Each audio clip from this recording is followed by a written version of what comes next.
চতুর্থবারের জন্য পশ্চিমবঙ্গে আমাদের দিদি হয়ে, আমাদের মধ্যমণি হয়ে আবারও আসবে। এবারে অভিষেক বন্দ্যোপাধ্যায়ের আগে আমাদের যিনি লোকসভার সাংসদ ছিলেন এবং বর্তমানে রাজ্যের তপশিলি, এই যে আমাদের সকলকে একসূত্রে বেঁধে রেখেছেন সংগঠনের মধ্য দিয়ে, কাজের মধ্য দিয়ে, অধ্যাপক মাননীয় শ্রী তপস মণ্ডল মহাশয়কে তার বক্তব্য রাখার জন্য আমন্ত্রণ জানাই।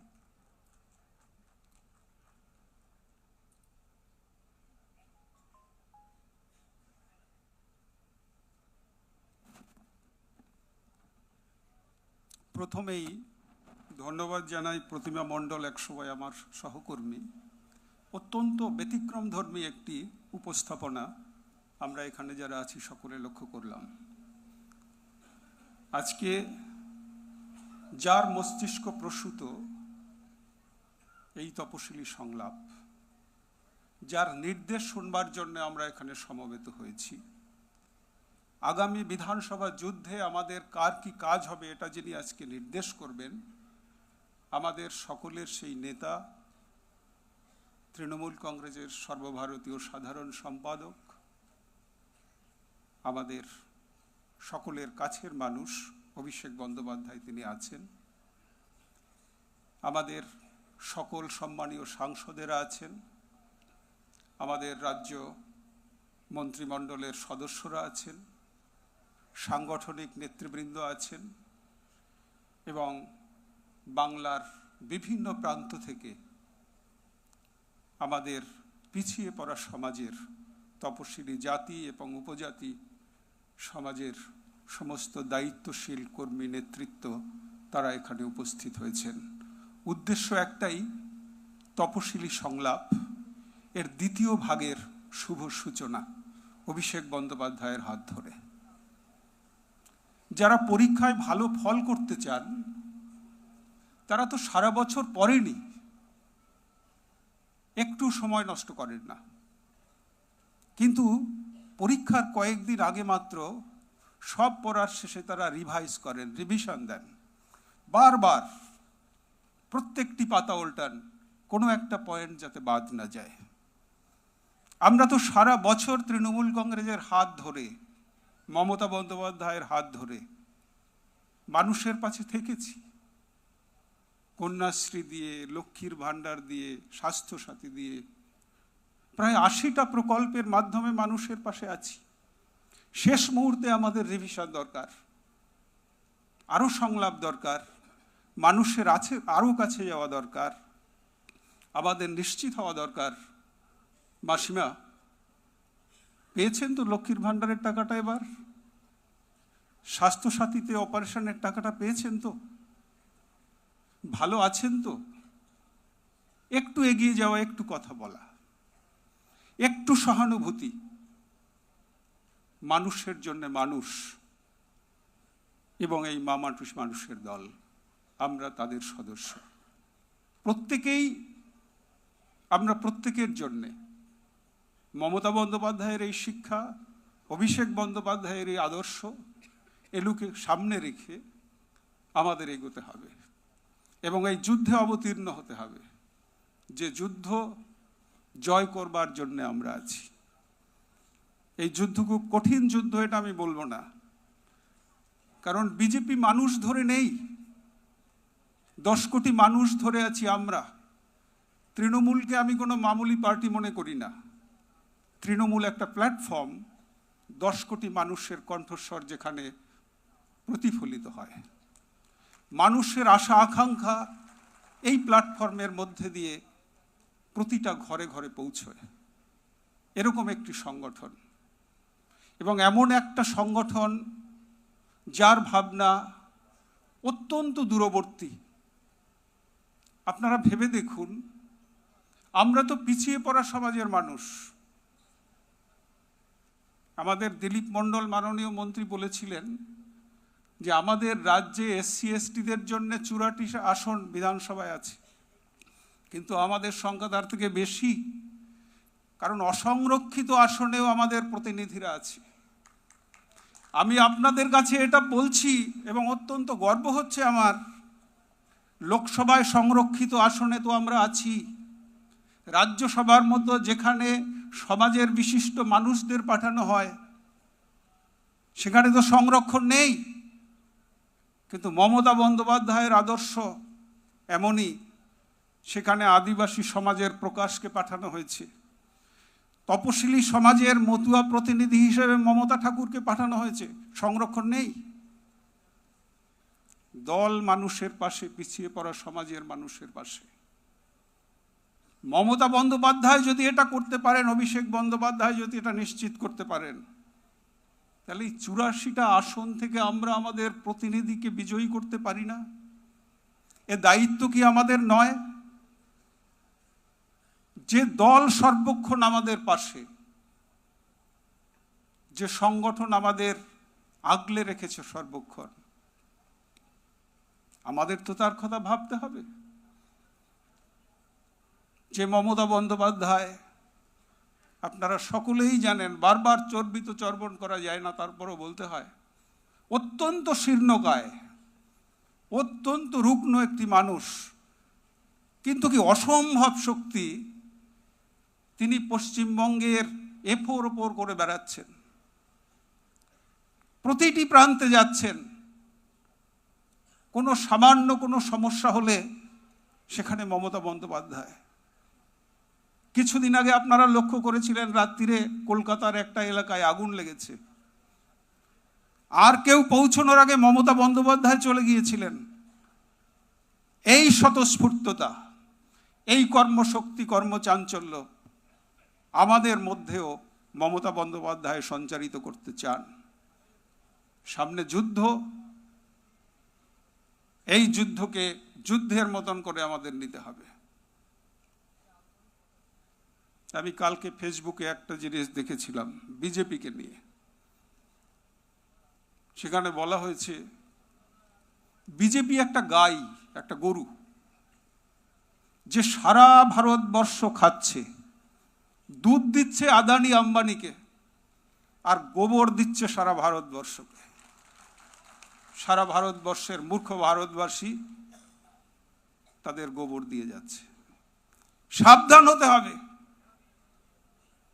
আজকে আমরা 10 কোটি বাঙালি, তাদের একটা বড় অংশ তপশিলি জাতি, উপজাতির মানুষ। যারা উপজাতির মানুষ, বীরবা এখানে আছেন, আরো অনেক মন্ত্রীরা রয়েছেন, তারাই ভারতবর্ষের মূল নিবাসী, আদিবাসী। তাদের তাড়িয়ে দেয় কেমন শক্তিকে আছে? যারা তাড়াতে চায় তারা বহিরাগত, তারা এখানে এসেছিল হাজার হাজার বছর আগে।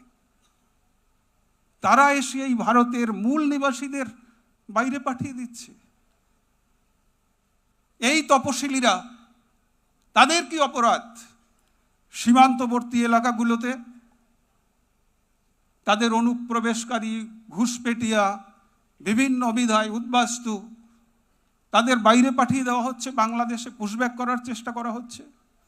এসআইআর এর নাম করে লক্ষ লক্ষ মানুষকে বাদ দেওয়া হচ্ছে। কালকে আমাদের নেতা অভিষেক বন্দ্যোপাধ্যায় সন্দেহ প্রকাশ করেছিলেন সাংবাদিক সম্মেলনে, যে ওরা আগেই ঘোষণা করেছিল, শুভেন্দু অধিকারীরা, 1,20,00,000 থেকে 1,24,00,000 মানুষকে ওরা বাদ দেবে। এবং এখন যা হিসাব দেখা যাচ্ছে, নির্বাচন কমিশন হয়তো সেটাই করবে। অর্থাৎ যেটা বিজেপি সিদ্ধান্ত নিয়ে নিচ্ছে, নির্বাচন কমিশনের মধ্যে দিয়ে সেটা তারা করছে। এবং কাদের বাদ দিচ্ছে? যারা অধিকাংশ হয়তো দেশভাগের শিকার, অসহায় হয়ে এখানে এসেছিল। তাদের অপরাধ কি? তারা তো এই অবিভক্ত ভারত উপমহাদেশের সন্তান ছিলেন, পূর্বপুরুষেরা এখানকার ছিলেন। তাদেরকে আবার পাঠিয়ে দেওয়া হচ্ছে অন্যত্র। দেশ কি তোমার বাবার? দেশ তোমার আমার সবার। দেশ সবার আগে। কাউকে পাঠিয়ে দেওয়ার কোনো গল্প নেই। একজনকে পাঠিয়ে দিল, তার পাশে যিনি থাকবেন তিনি অভিষেক বন্দ্যোপাধ্যায়, তিনি মমতা বন্দ্যোপাধ্যায় এবং তৃণমূল কংগ্রেস। আমরাই ভারতবর্ষের, আমরাই বাংলার গর্বিত অধিবাসী। আমাদের কোথাও যাওয়ার নেই, আমাদের শুধু থাকবার আছে আমাদের এই নিজেদের মাটিতে। মাটি মজবুত করুন, ওই বহিরাগতদের দুর্বল করার চেষ্টা করুন যারা শাসন ক্ষমতায় আসতে চায়। বিজেপি জনতাকে ধরে নেই, বিজেপি রামকে ধরে আছে। আমি জানি না তিনি বোতলে আছেন না মন্দিরে আছেন, আমার জানা নেই, কিন্তু বিজেপি কিন্তু রামকে ধরে থাকতে চায়। ওরা রামায়ণ জানে না। রামায়ণের শেষ দিকে আপনারা দেখেছিলেন বারবার সীতা দেবীকে অগ্নি পরীক্ষা দিতে হচ্ছিল। অগ্নি পরীক্ষায় ক্লান্ত হতে হতে একসময় সীতা বলেছিলেন, মা ধরণী তুমি দ্বিধা হও, আমাকে তুমি স্থান দাও। এই 10 কোটি বাঙালি বিজেপির অগ্নি পরীক্ষার মধ্যে দিয়ে বারবার তোমার আধার আছে কিনা, তোমার নাগরিকত্ব কার্ড ফেক, তুমি এদেশের নাগরিক না, বারবার অগ্নি পরীক্ষার সম্মুখীন করে এই 10 কোটি মানুষকে তো পাওয়া যাবে না। তারা তো বলেই দিয়েছে দ্বিধা হও। মা মমতা বন্দ্যোপাধ্যায় আমাকে ধারণ করো। মমতা বন্দ্যোপাধ্যায় ধারণ করেছেন এই 10 কোটি বাঙালিকে। কেউ কিন্তু এদিক ওদিক যাবেন না। আমি দলের নির্দেশক্রমে বেশ কয়েক বছর হলো তপশিলি সংগঠনের রাজ্য সভাপতির দায়িত্বে আছি। সারা রাজ্য জুড়ে আমরা ঘুরছি, মানুষের বহু অভাব, অভিযোগ, দুঃখ এগুলো শুনছি সাংগঠনিকভাবে সাধারণ মানুষের কাছে। সেগুলো আমাদের আছে, মনে আছে।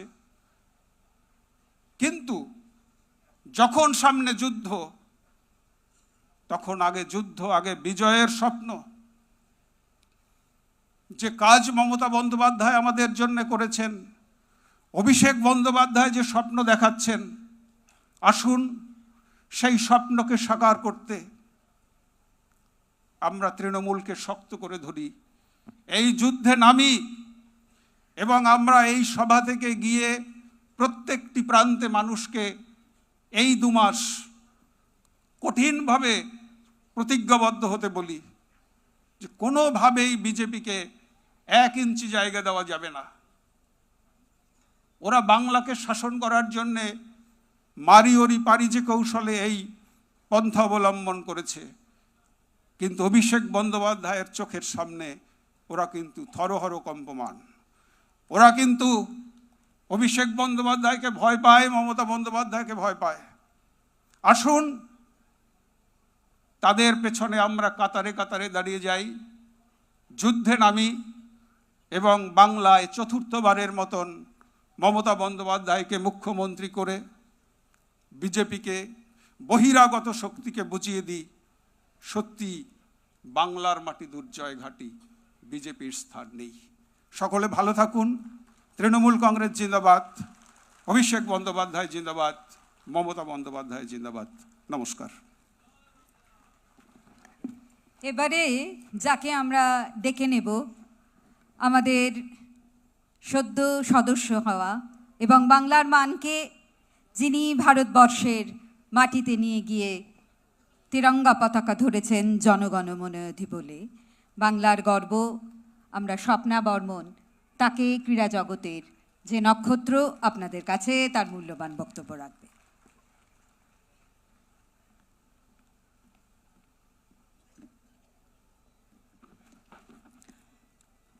নমস্কার।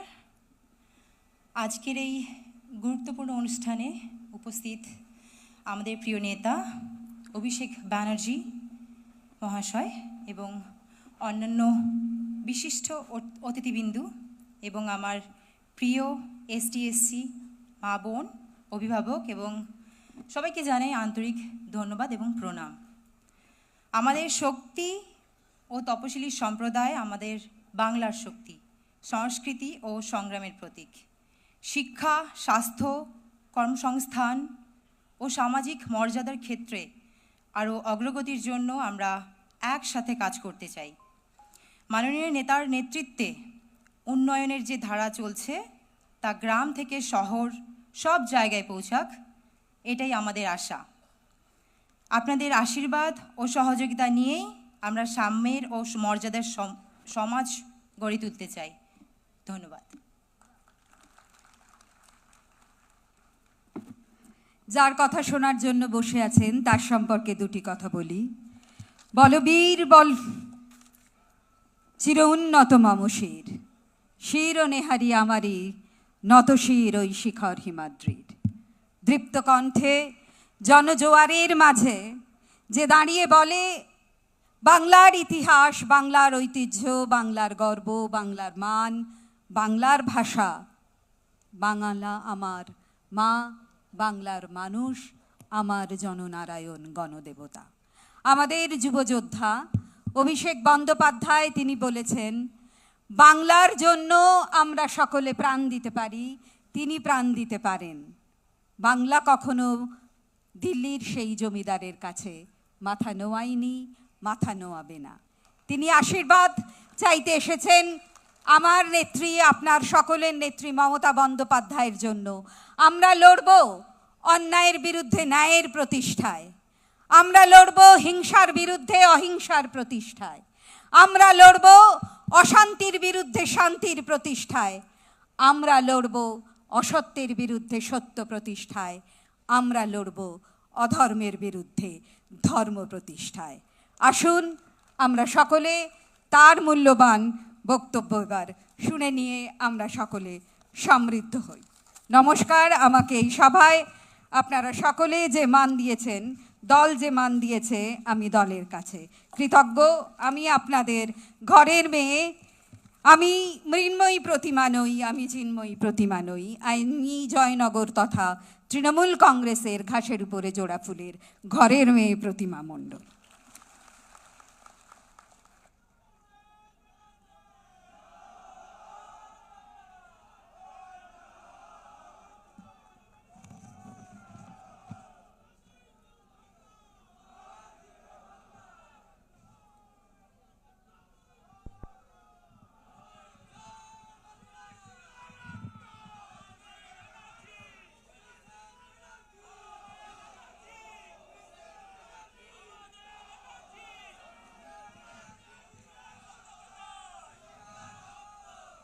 নমস্কার।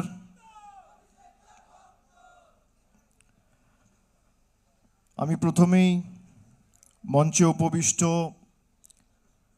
সবাইকে, এমএলএ এমপি সহ সংগঠনের দায়িত্বে যারা রয়েছেন, এসসি এসটি সেল সহ নমশূদ্র সেল সহ সাংগঠনিক পদাধিকারী, বিধায়ক, সাংসদ, মন্ত্রী এবং সর্বোপরি আজকের সঞ্চালিকা প্রতিমাদি, আমি তাকেও ধন্যবাদ জানাচ্ছি, আমার কৃতজ্ঞতা জানাচ্ছি। আমার আগে যারা বক্তব্য রেখেছেন আপনাদের বিস্তারিত বলেছেন আজকের কর্মসূচির কারণ, উদ্দেশ্য এবং লক্ষ্য। এবং বিগত 10-15 বছর 2011 থেকে 2026 আমাদের সরকারের একাধিক যুগান্তকারী প্রকল্প, সিদ্ধান্তর কারণে বিশেষ করে তপশিলি জাতি, উপজাতি, জনজাতি, মূলবাসী, তালিকাভুক্ত প্রতিনিধিরা বিভিন্ন স্তরে বিভিন্নভাবে যেভাবে উপকৃত হয়েছে তার বিস্তারিত বর্ণনা তারা দিয়েছেন। আমি এখানে একটু আগেই এসেছি এবং আমি একাধিক বক্তার কথা শুনেছি, বক্তব্য শুনেছি। আমার বসে থাকতে থাকতে হঠাৎ করে মনে পড়ে গেল যে আজকের তারিখটা 2 মার্চ। আমরা কিছু ভেবে আজকের তারিখ হয়তো ঠিক করিনি, তার কারণ ফেব্রুয়ারি মাস জুড়ে মাধ্যমিক, উচ্চ মাধ্যমিক পরীক্ষা ছিল। যদিও আমাদের এই সভা, ইনডোর সভা আমরা আগেও করতে পারতাম, কিন্তু যেহেতু এসআইআর এর কাজ চলছিল, তৃণমূলের সর্বস্তরের জনপ্রতিনিধিরা মানুষের সাথে তাদের সীমাবদ্ধ সামর্থ্য অনুযায়ী তাদের সাহায্যের হাত বাড়িয়ে দেওয়ার জন্য মাঠে ছিল, ময়দানে ছিল। আমরা কোর্টে ছিলাম, পার্লামেন্টে ছিলাম, মাঠে ছিলাম, ময়দানে ছিলাম। কেউ 1 ইঞ্চি জমি জায়গা বিজেপি এবং তার সহকারী সংস্থা নির্বাচন কমিশনকে ছাড়েনি।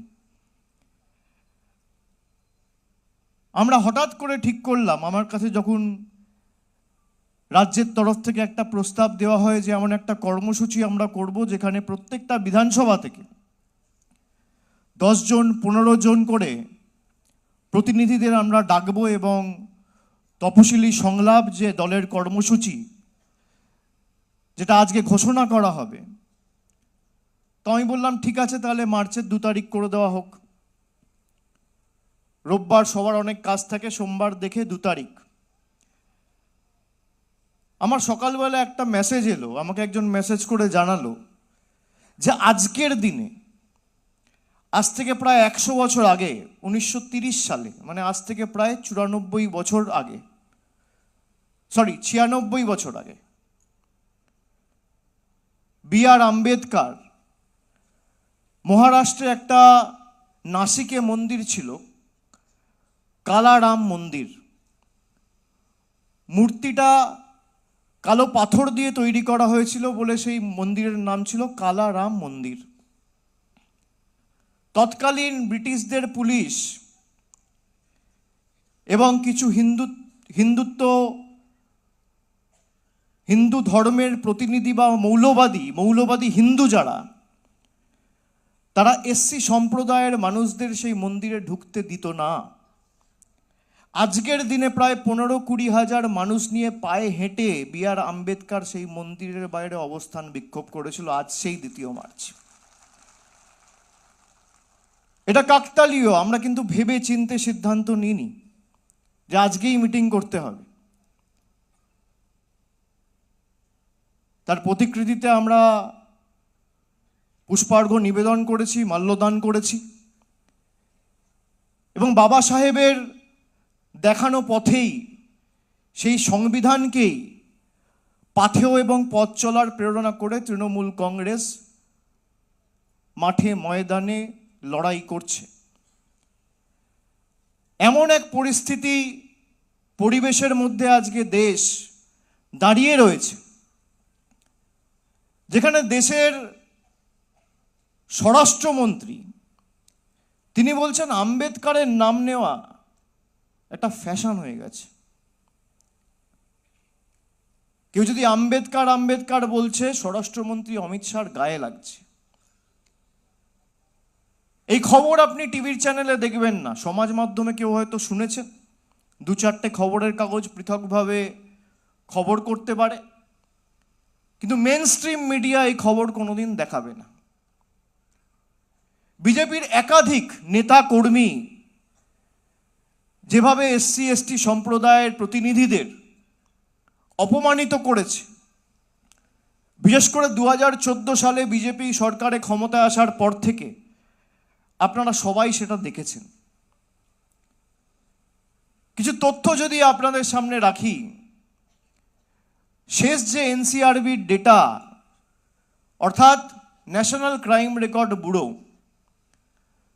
2025 সালের সেপ্টেম্বর মাসে যে ডেটা পাবলিশ হয়েছে, 2023 সালের যে রিপোর্ট হয়েছে, সেই রিপোর্টে যে রাজ্যগুলো শীর্ষে রয়েছে, তপশিলি জাতির মানুষের বিরুদ্ধে একাধিক অপরাধ, নির্যাতন বা আক্রমণাত্মক ঘটনার ক্ষেত্রে 1 নম্বর স্থানে রয়েছে যে রাজ্য বা প্রদেশ, তার নাম উত্তরপ্রদেশ। 2 নম্বর স্থানে রয়েছে রাজস্থান, 3 নম্বর স্থানে রয়েছে মধ্যপ্রদেশ। উত্তরপ্রদেশে তপশিলি জাতি মানুষের বিরুদ্ধে মোট নির্যাতন এবং অপরাধের ঘটনার সংখ্যা হচ্ছে 15,130টি।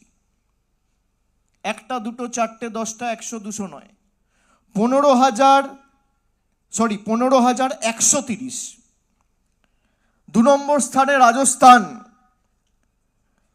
8,449টি ঘটনা। এটা আমি খালি এসসি বলছি। 3 নম্বর স্থানে রয়েছে মধ্যপ্রদেশ 8,232টি ঘটনা। অর্থাৎ তপশিলি জাতির ক্ষেত্রে তপশিলি তালিকাভুক্ত মানুষের প্রতি নির্যাতন, আক্রমণ এবং অপরাধের যে ঘটনা ঘটেছে তার মধ্যে গোল্ড মেডেল পেয়েছে উত্তরপ্রদেশ, সিলভার মেডেল পেয়েছে রাজস্থান, আর ব্রোঞ্জ মেডেল পেয়েছে মধ্যপ্রদেশ। 3টেই ডবল ইঞ্জিন সরকার।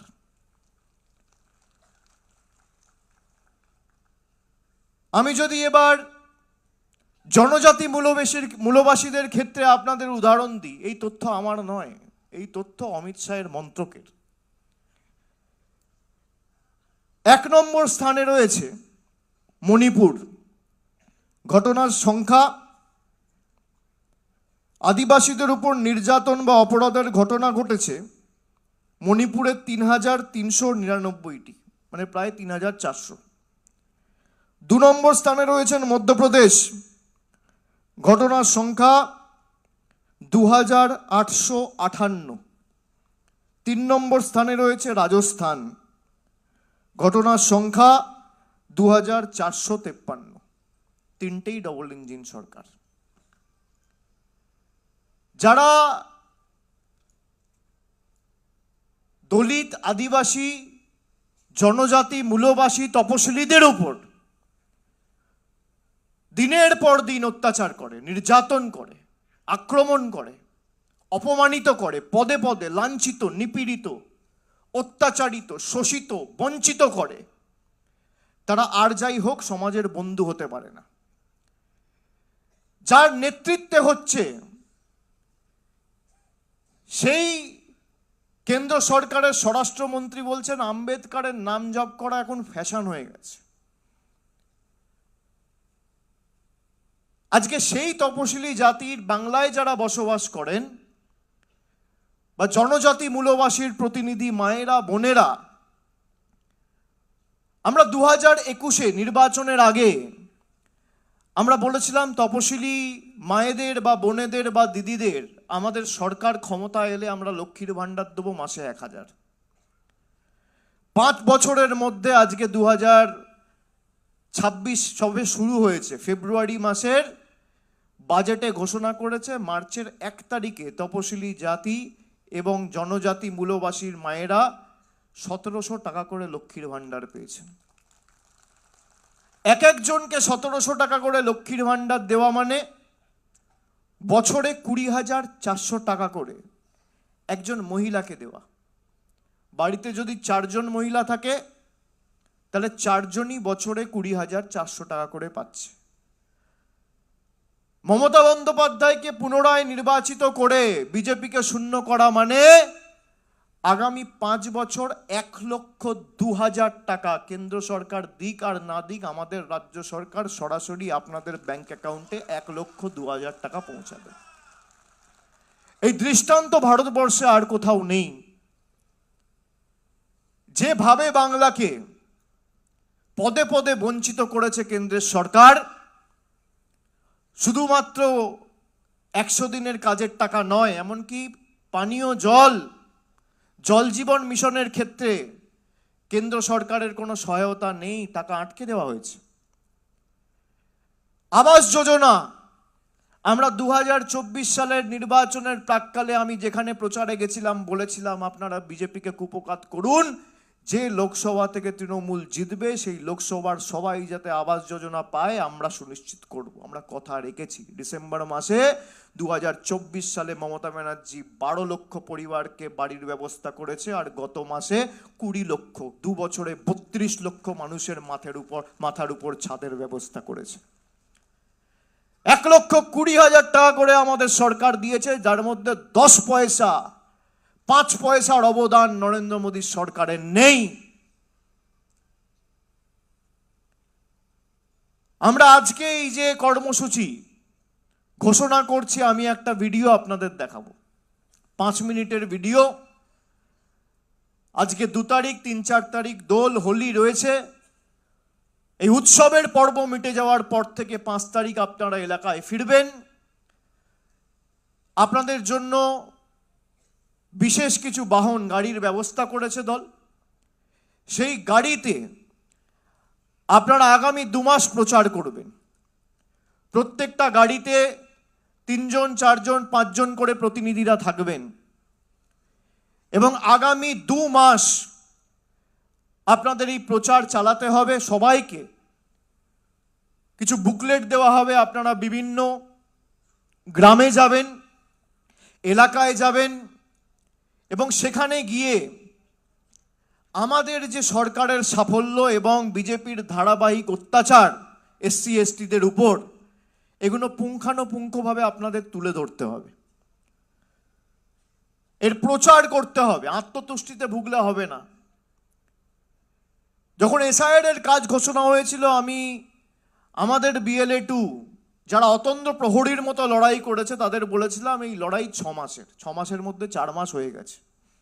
শেষ 2 মাস সর্বশক্তি প্রয়োগ করে লড়তে হবে। প্রায় 84টি বিধানসভা এমন রয়েছে যেগুলো SC ST সংরক্ষিত। এই 84টি বিধানসভার দায় দায়িত্ব আপনাদের কাঁধে তুলে নিতে হবে যে এখানে একটা গ্রাম, একটা অঞ্চল, একটা বুথে যদি কেউ বিজেপির পক্ষে ভোট দেয় তাকে গিয়ে বোঝাতে হবে যে বিজেপিকে ভোট দেওয়া আর খাল কেটে কুমির আনা এক। যে তপশিলি ভাইয়েরা, মায়েরা এক বুক আশা আকাঙ্ক্ষা নিয়ে ভোট দিয়েছিল, তারা দেখুক এই বিজেপি তাদের কিভাবে অপমানিত করেছে।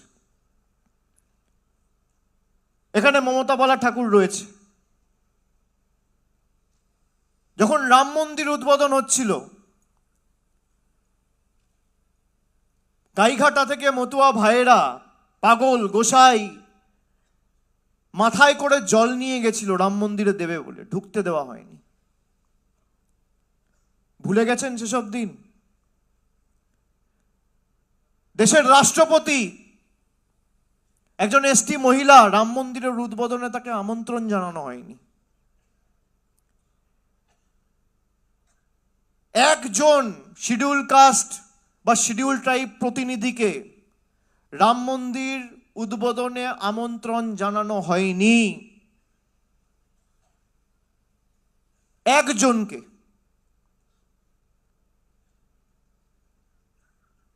আমাদের গর্বের যে দেশের রাষ্ট্রপতিও এই বাংলার মাটিতে এসে জয় বাংলা বলে গেছে। বাংলার মানুষকে বিজেপি বাংলাদেশি বলে আখ্যায়িত করে, আমাদের বাংলাদেশি বলে বিভিন্ন জায়গায় হেনস্থা করেছে, নির্যাতিত করেছে, অত্যাচারিত করেছে, অবহেলিত করেছে। এর জবাব আগামী 2 মাস পর মে মাসে বিজেপি পাবে। কিন্তু আমাদের আত্মতুষ্টিতে ভুগলে চলবে না যে আমরা তো ভালো করছি, জিতব। লড়াই বুথে, লড়াই গ্রামে, লড়াই মাঠে, লড়াই ময়দানে, যে অঞ্চলে, যে পাড়ায়, যে গ্রামে বিজেপিকে ভোট দিয়েছিল এসসি এসটি সম্প্রদায়ের মানুষরা, তাদের বোঝাতে হবে অভিন্ন দেওয়ানি বিধি বিজেপি আনতে চায়। বিজেপি বলেছিল আপকি বার 400 পার, 240-এ তাদের গাড়ি আটকে যাওয়ার পরও সংবিধান পাল্টাতে চায় বিজেপি। অগস্ট মাসে বিল এনেছে সংশোধন পাল্টানোর, কনস্টিটিউশনাল অ্যামেন্ডমেন্ট। যে দল 240টা সাংসদ নিয়ে সংবিধান পাল্টাতে চায়, বাবা সাহেব আম্বেদকরের রচিত তৈরি করা সংবিধান, সেই দল যদি আগামী দিন আবার ক্ষমতায় আসে, তাহলে যে সংবিধানের মাধ্যমে বাবা সাহেব আম্বেদকর এসসি এসটিদের অধিকার দিয়েছিল তারা সেই অধিকার থেকে বঞ্চিত হবেন। বিজেপির বন্ধুরা, নেতারা আরএসএস এর মতো সংগঠন বলছে সংরক্ষণ তুলে দিতে হবে। সংরক্ষণ তুলে দিলে সব থেকে বেশি ক্ষতিগ্রস্ত যদি কেউ হয় তপশিলি ভাইরা হবেন, জনজাতি মূলবাসীরা হবেন। আজকে যেভাবে পদে পদে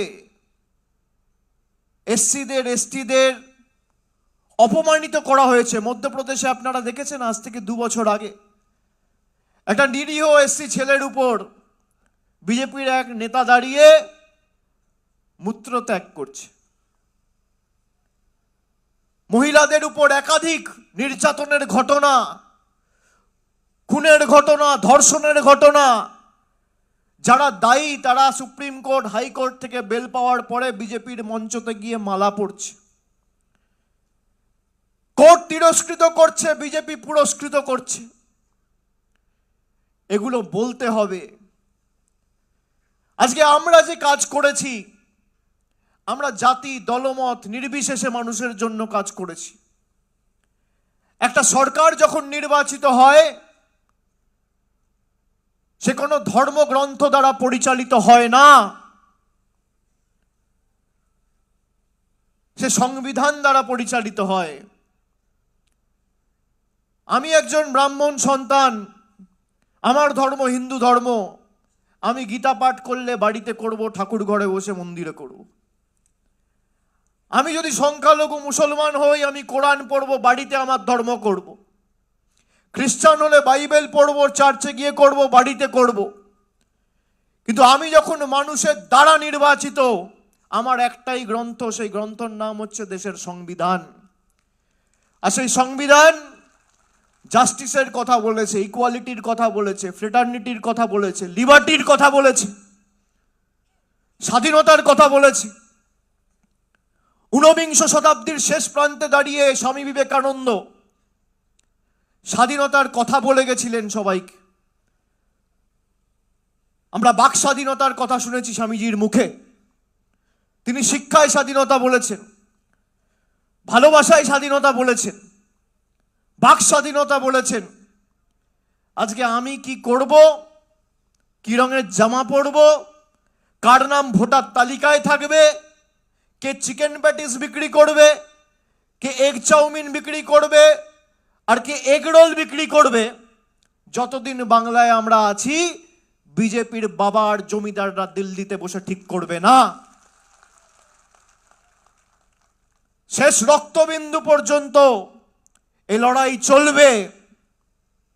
আর আগামী দিন 250-এর বেশি আসন নিয়ে চতুর্থবার মমতা ব্যানার্জিকে মুখ্যমন্ত্রী করার লড়াইয়ে লড়াই।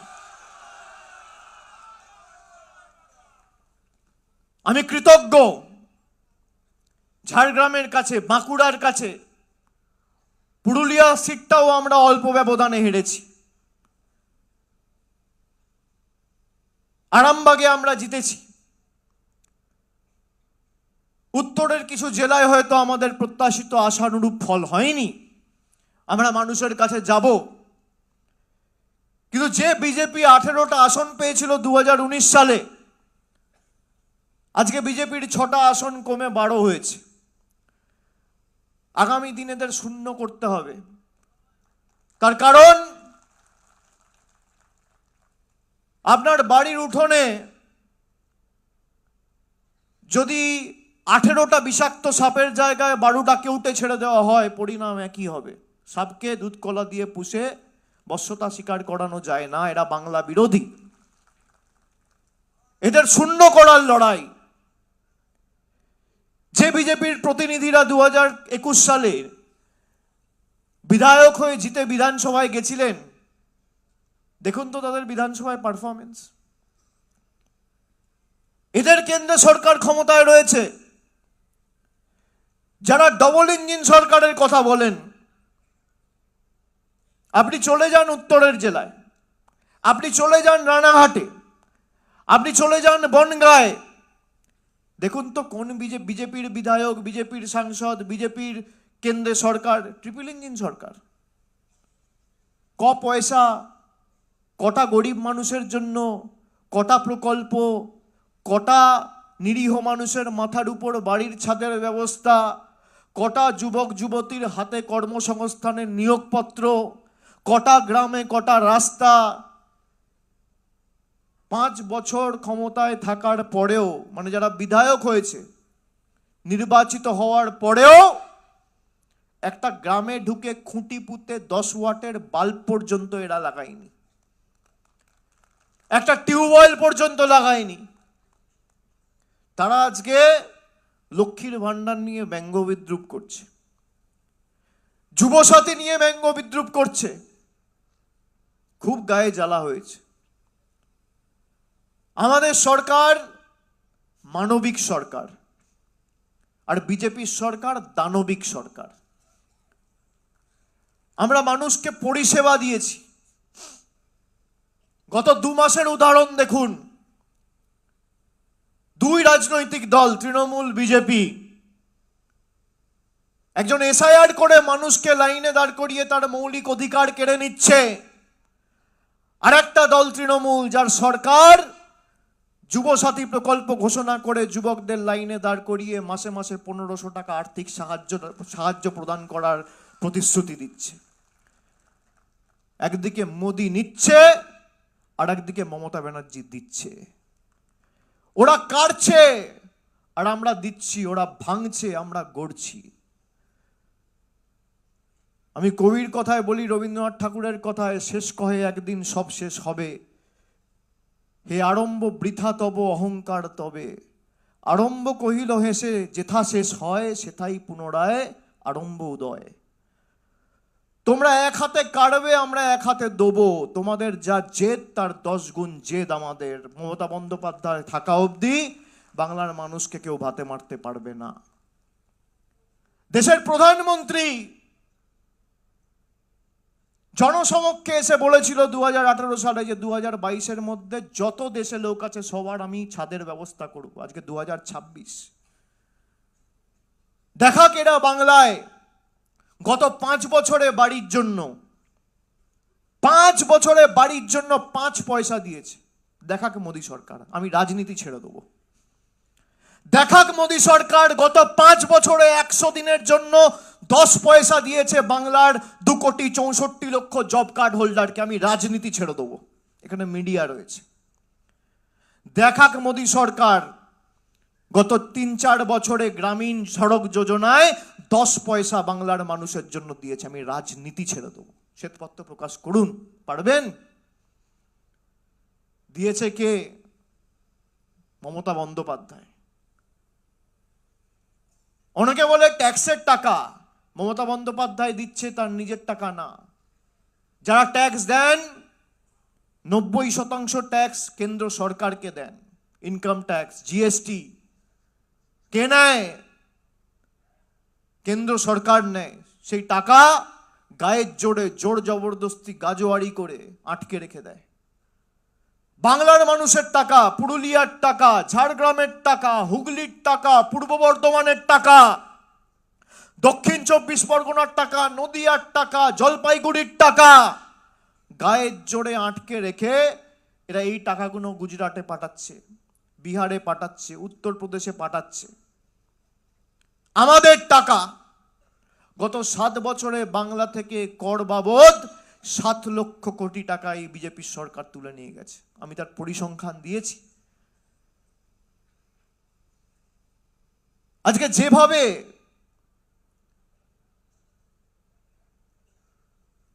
আমাদের উপর শুধু এসসি এসটি বলে নয়,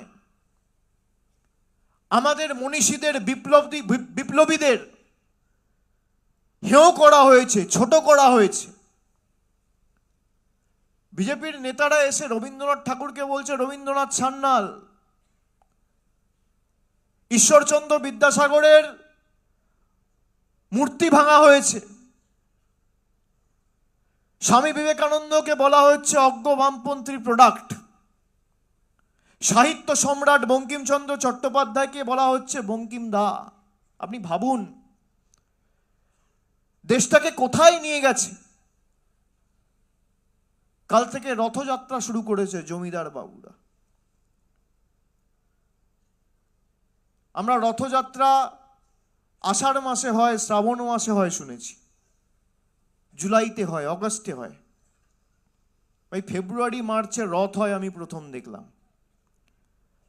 আমরা জগন্নাথ দেবের রথের কথা শুনেছি, আমরা মহাভারতে শ্রীকৃষ্ণ অর্জুনের রথের কথা শুনেছি, আমরা দেবদেবীদের রথের কথা শুনেছি, 2 নম্বর চিটিংবাজদের রথের কথা শুনিনি, এই প্রথম শুনলাম।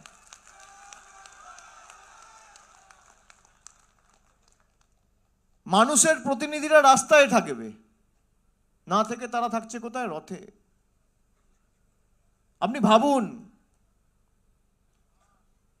মানুষ যাদের নির্বাচিত করেছে তাদের পাই যদি মাটিতে না পড়ে, তারা যদি রথে বসে ভাষণবাজি করে আর নির্দেশিকা জারি করে আর নিদান দেয়, আর ক্ষমতায় না আসার পরে বিরোধী দলে থেকে রথে চড়ছে, তাহলে যদি ক্ষমতায় থাকতো এরা কিসে চড়তো?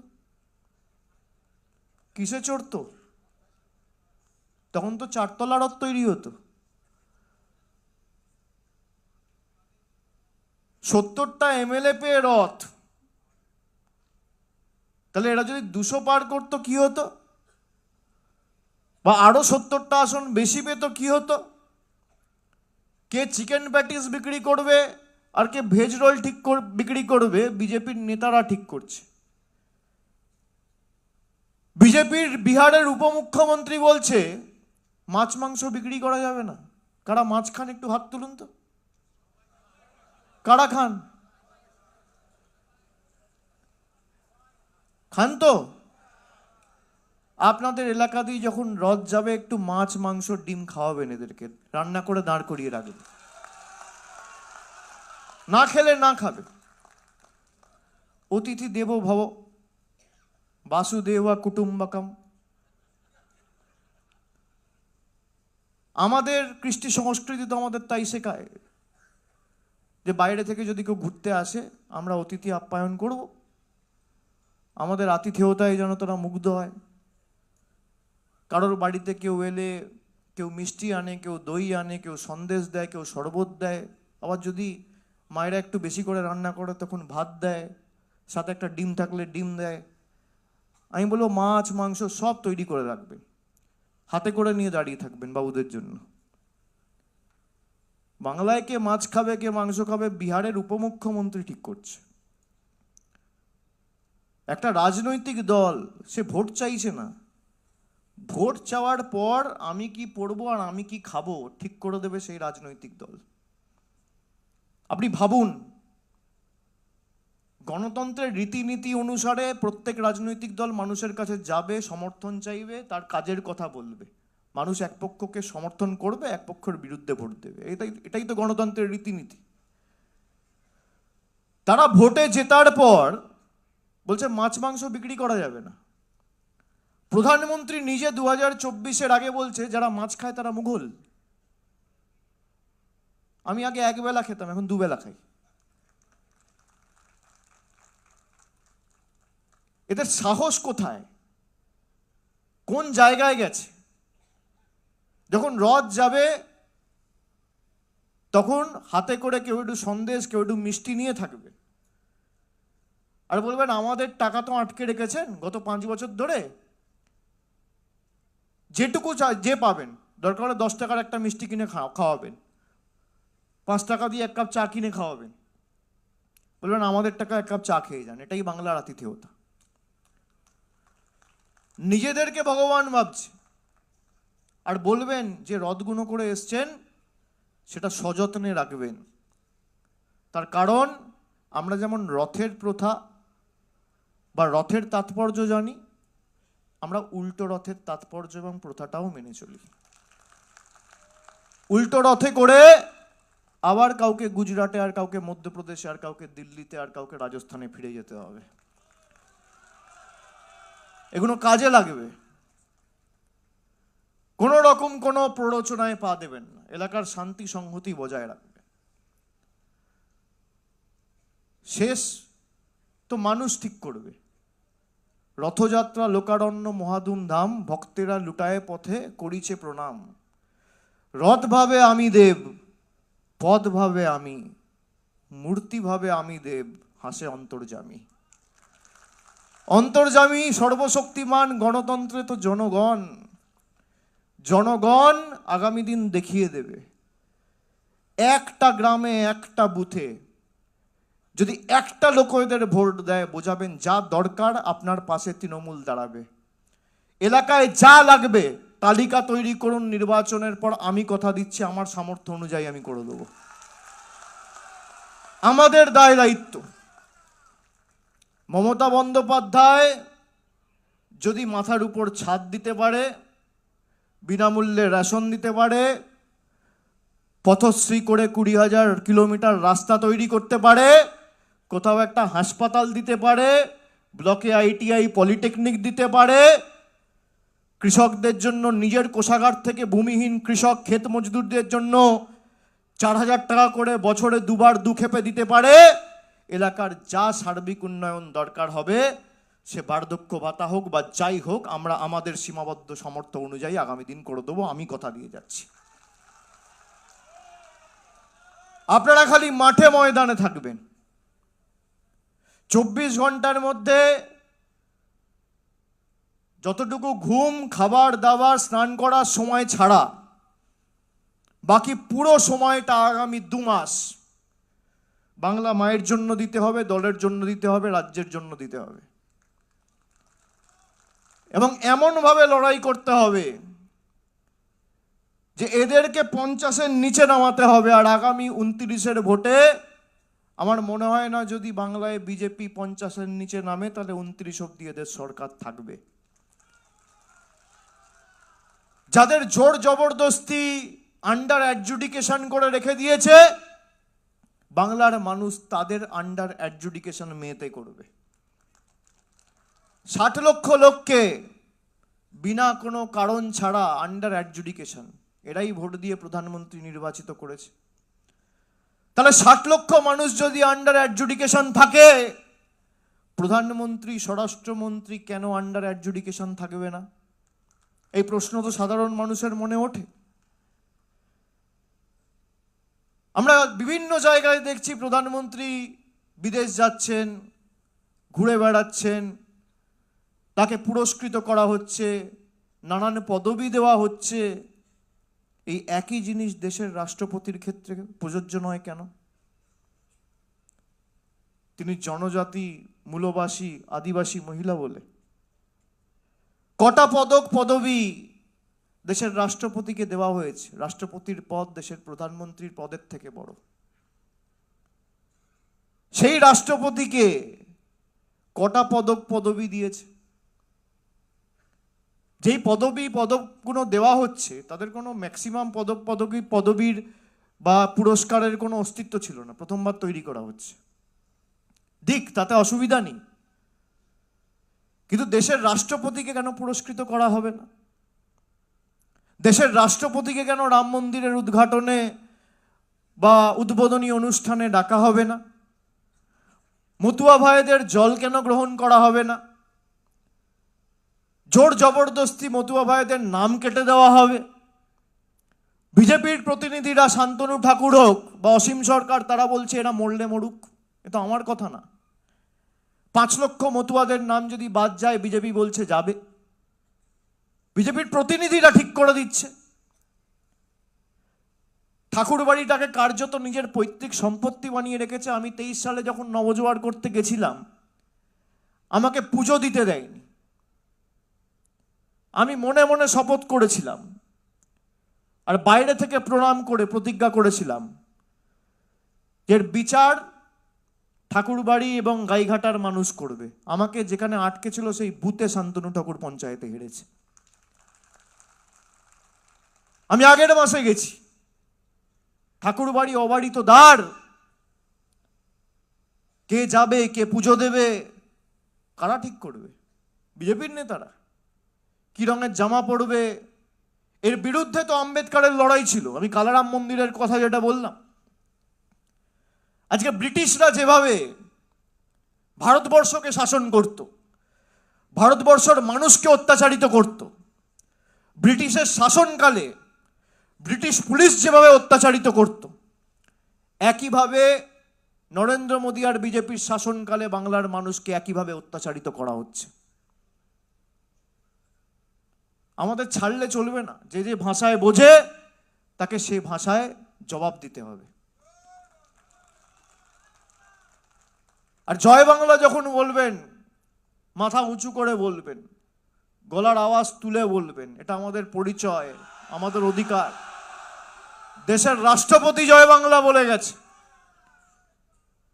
এর থেকে বড় আর কি এন্ডোর্সমেন্ট চান আপনারা? দেশের স্বরাষ্ট্রমন্ত্রী বলছে বাংলায় কথা বললে বাংলাদেশি, আসামের মুখ্যমন্ত্রী বলছে।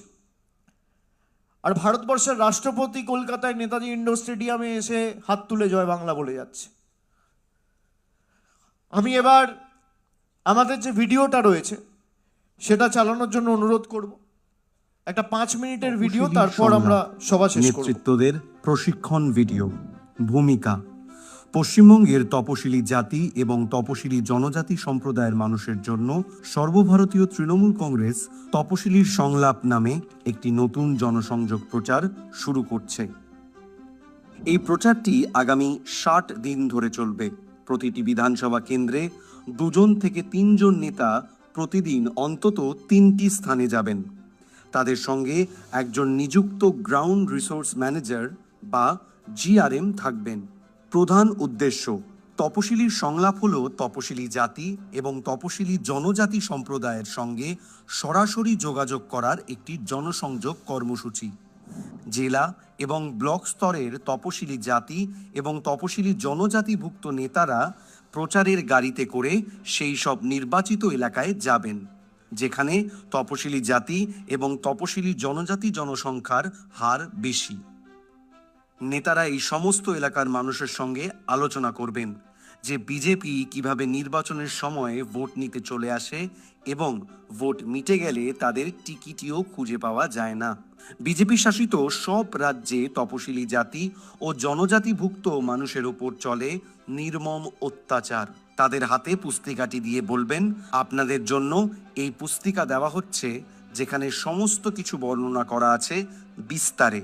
ওনাদের বোঝাতে হবে বিজেপিকে ভোট দেওয়া মানেই নিজের বিপদ নিজেই ডেকে আনা। বিজেপির অপশাসনে আদিবাসী থেকে দলিত কেউ ভালো নেই, কিন্তু মমতা বন্দ্যোপাধ্যায়ের সুশাসনে জাতি, ধর্ম, বর্ণ নির্বিশেষে আমরা সকলে আনন্দের সঙ্গে দিন কাটাচ্ছি। সর্বভারতীয় তৃণমূল কংগ্রেস তাদের কল্যাণের জন্য যে সকল ইতিবাচক পদক্ষেপ নিয়েছে সে সম্পর্কে জানাতে তপশিলি জাতি এবং তপশিলি জনজাতি সম্প্রদায়ের মানুষদের মধ্যে একটি বুকলেট বা পুস্তিকা বিতরণ করা হবে।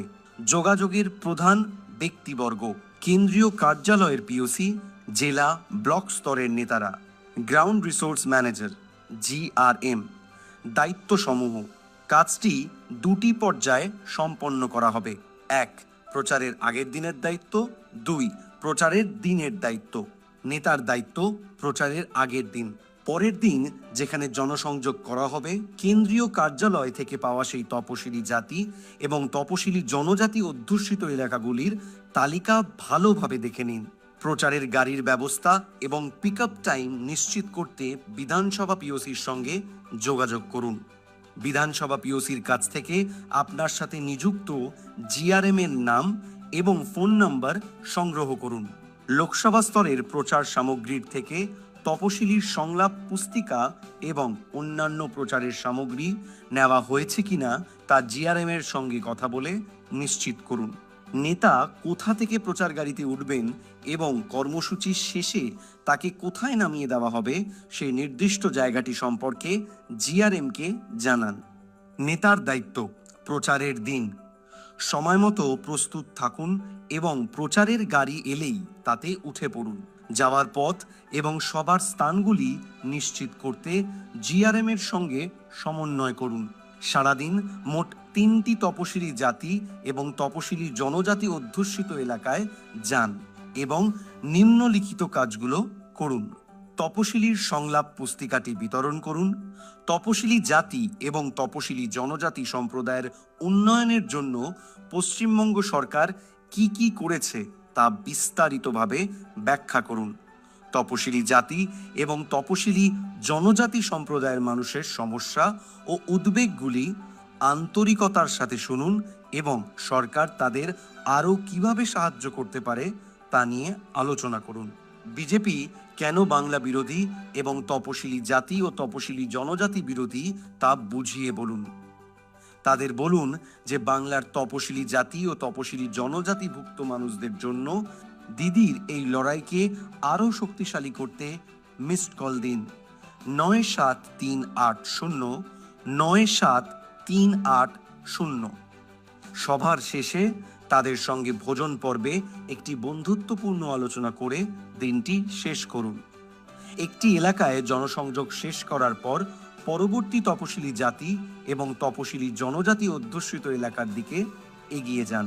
গাড়িটি নেতাকে বাড়িতে পৌঁছে দেওয়ার পর পরের দিনের কর্মসূচির বিষয়ে নিশ্চিত হন এবং সেই অনুযায়ী প্রস্তুতি নিন।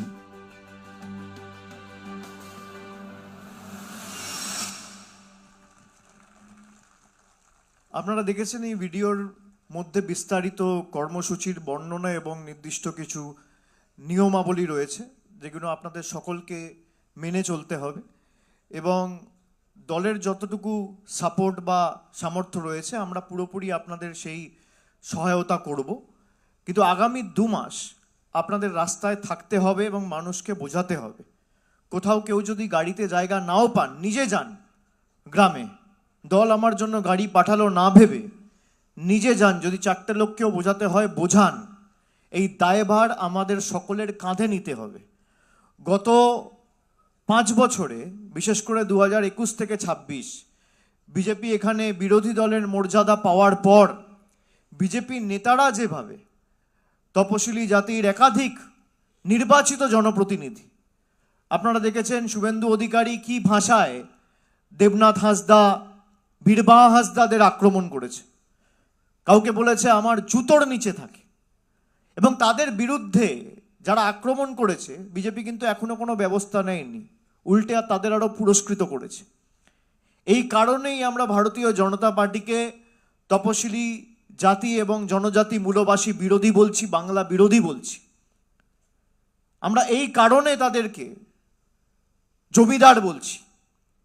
তার কারণ জমিদার যে আচরণ করত, এই একই আচরণ একজন নির্বাচিত প্রতিনিধি একটা দলের, তিনি বিরোধী দলনেতার মর্যাদা পেয়েছেন বলে তিনি একটা জনজাতি ছেলেকে বলছেন আমার জুতোর নিচে আমার পায়ের তলায় থাকে। এর বিরুদ্ধে মামলা হয়েছে, কিন্তু বিচার ব্যবস্থার একাংশ যেহেতু বিজেপির বন্ধু, তাই কোনো ব্যবস্থা হয় না। আর যদি হয়ও একদিনে বেল পেয়ে যাবে। দেশটাকে এরা রসাতলে নিয়ে যেতে চাইছে। একমাত্র দেশের মধ্যে 1500টা রাজনৈতিক দল আছে, লড়াই করছে তৃণমূল কংগ্রেস এবং মমতা বন্দ্যোপাধ্যায়। এবং বাংলাই আগামী দিন ভারতবর্ষকে পথ দেখাবে। এই নির্বাচন সেই ভারতবর্ষকে আলো দেখাতে বা তমসাচ্ছন্ন ভারতবর্ষে মুক্তির সূর্যোদয় ঘটানোর ক্ষেত্রে অগ্রণী ভূমিকা পালন করবে এবং খুঁটি পুজোটা 26-এর নির্বাচনে হবে, এটা মাথায় রাখবেন। সে কারণে আমাদের কাঁধে কাঁধ মিলিয়ে ধরতে হবে। আর যেখানে আমাদের প্রয়োজনীয়তা থাকবে আপনি আপনার মতো লড়াই করুন, আমাদের টিম আপনাদের সাথে থাকবে। দলের একজন স্বেচ্ছাসেবক বা ভলেন্টিয়ার আপনারা যখন কর্মসূচিগুলোতে অংশগ্রহণ করবেন আপনাদের সাহায্য করার জন্য তারা থাকবে। তাদের মাধ্যমে আমরা টাইম টু টাইম ফিডব্যাক নেব। যেখানে যা প্রয়োজনীয়তা থাকবে আমরা চেষ্টা করব আপনাদের যেখানে যা দরকার সেই সাহায্য করার জন্য। কিন্তু মাঠে ময়দান ছেড়ে বাড়িতে বসে থাকলে কিন্তু হবে না। আমার এলাকায় খুব ভালো, আমি প্রায় 40,000 ভোটে জিতবো, আপনি 40টাকে 50 করুন। কেউ যদি ভাবেন 30-এ জিতবো, সেটা 35 করুন। একটা বুথে আমি যদি জানি আমি 100 ভোটে জিতবো, সেটাকে 200 করুন। বুথে বাড়ি বাড়ি যান, মানুষকে বোঝান। আজকে যেভাবে তপশিলীদের, এই যেখানে বাপি হালদার আছে, একজন তপশিলী প্রতিনিধি, নির্বাচিত সাংসদ, তাকে হিয়ারিং নোটিশ পাঠিয়েছিল। একাধিক তপশিলী প্রতিনিধিদের ডিলিট করে দেওয়া হয়েছে ভোটার লিস্ট থেকে।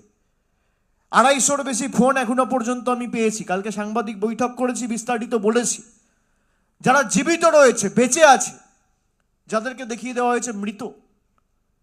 আপনার ভোটের অধিকার বিজেপি কেড়ে নিতে চাইছে। ভূভারতে কোনোদিন এই জিনিস হয়নি। এর বিরুদ্ধে আমাদের লড়াই। যারা অভিন্ন দেওয়ানি বিধি আনতে চায়, সংরক্ষণকে তুলে দিতে চায়, তপশিলি প্রতিনিধিদের নিপীড়িত বঞ্চিত করে রাখতে চায়, তাদেরকে ঝেঁটিয়ে বিদায় দেওয়ার লড়াই, তাদেরকে বাংলা ছাড়া করার লড়াই, বাংলা থেকে বিতাড়িত করার লড়াই, বাংলা ছাড়া করে উল্টো রথে করে দিল্লি গুজরাট পাঠিয়ে দেওয়ার লড়াই। এই লড়াইয়ে 1 ছটাক জমি আমরা ছাড়ব না। আর যত এদের ক্ষমতা আছে প্রয়োগ করুক। এরা ভাবছে মানুষের নাম বাদ দিয়ে আমরা ক্ষমতায় আসব। আপনার ক্ষমতা থাকলে 60 লক্ষ মানুষ যারা অ্যাডজুডিকেশনে রয়েছে আপনি নাম বাদ দেন। আপনার যত ক্ষমতা আছে আপনি প্রয়োগ করুন। আপনারা থাকবেন রথে আর তৃণমূল কংগ্রেস থাকবে পথে। জমিদাররা থাকবে রথে আর মামাটি মানুষ থাকবে পথে। পথে এবার নামো সাথী, পথেই হবে পথ চেনা। আগামী 6 তারিখ মমতা বন্দ্যোপাধ্যায় অবস্থান বিক্ষোভ ধর্নায় বসবেন বেলা 2টোয় মেট্রো চ্যানেলে। তিনি পরবর্তী কর্মসূচি সেখান থেকে ঘোষণা করবে। আমি আপনাদের বলবো, তিনি যখন পথ দেখিয়েছেন, আমাদের রাস্তায় থাকতে হবে, মানুষের পাশে দাঁড়াতে হবে এবং মানুষের হয়েই লড়াই লড়তে হবে। বিজেপিকে বাংলা ছাড়া করতে হবে। তাই যতই করো হামলা, যতই করো মামলা, যত ক্ষমতা আছে প্রয়োগ করো। দেখি কার কত ক্ষমতা। তোমার কাছে ইডি আছে, ইলেকশন কমিশন আছে, সিবিআই আছে, বিচার ব্যবস্থা আছে। কালকে রাত্রিবেলা দেখছি সুপ্রিম কোর্টে যে বিচারকের অধীনে এসআইআর রয়েছে, ভোটার লিস্টে তার নামই ভুল। আপনি ভাবুন, যে বিচারকের এজলাসে মামলা বিচারাধীন, সেই বিচারকের নামের বানান ভুল ভোটার লিস্টে। কি অবস্থা! এর থেকে বড় আর কি হতে পারে? দিনের আলোর মতো পরিষ্কার। তো যতই করো হামলা, আবার জিতবে বাংলা।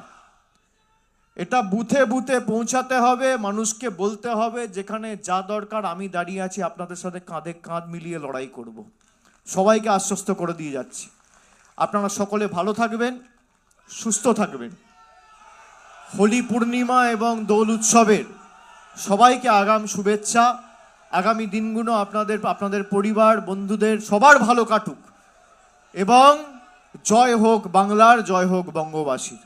সকলকে প্রণাম জানিয়ে, কৃতজ্ঞতা জানিয়ে, নমস্কার জানিয়ে আর জোহার জানিয়ে আমি আমার বক্তব্য এখানেই শেষ করলাম। জয় হিন্দ, জয় বাংলা।